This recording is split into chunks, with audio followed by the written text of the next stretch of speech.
En un estudio reciente, los profesores Reinhardt y Rogoff miraron si el hecho de que un país tuviera una deuda pública sobre el PIB muy elevada tenía consecuencias a largo plazo y encontraron que efectivamente este era el caso.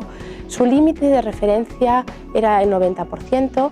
Miraron a más de 50 países y los países que tenían una deuda de más de 50% del PIB resulta que crecían en promedio un 1,2% menos que el resto. En este contexto, y teniendo en cuenta que muchos países de las economías avanzadas están experimentando un elevado crecimiento en la deuda sobre el PIB, es interesante ver cómo se lo hizo Suecia a los años 90, cuando consiguió primero experimentar un incremento de deuda pública sobre el PIB que fue del 40% al 78%, solo del 1990 al 94, y a partir de ahí adoptaron una serie de medidas que llevaron otra vez esta deuda pública sobre el PIB del 78% a menos del 40%.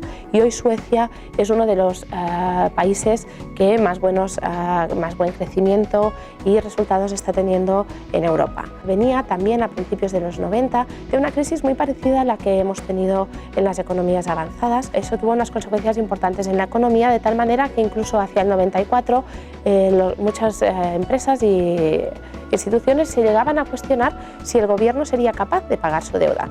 ¿Qué es lo que hizo? Bueno, primero hicieron una reforma fiscal que se basó en 5 pilares. El primero era la transparencia. Segundo, no lo han dejado al azar. El tercer pilar es tener un presupuesto con una perspectiva a medio plazo. Tienen presupuestos con perspectiva a 3 años, que luego van ajustando.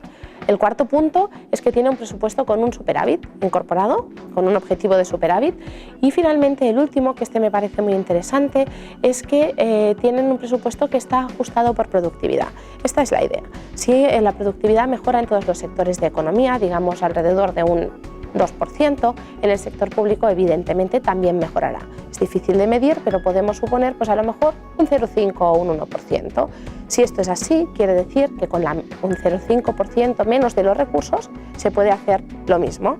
Entonces lo que hacen en Suecia es el año siguiente, cuando reasignan los presupuestos, en un principio para empezar sacan el 0,5% de cada departamento y luego esto no quiere decir que tengan menos presupuesto, se puede volver a reasignar y se reasigna según los proyectos que tengan que sean más interesantes. Con todos estos, pues Suecia ha conseguido disminuir la deuda pública del 78% del PIB a menos del 40%.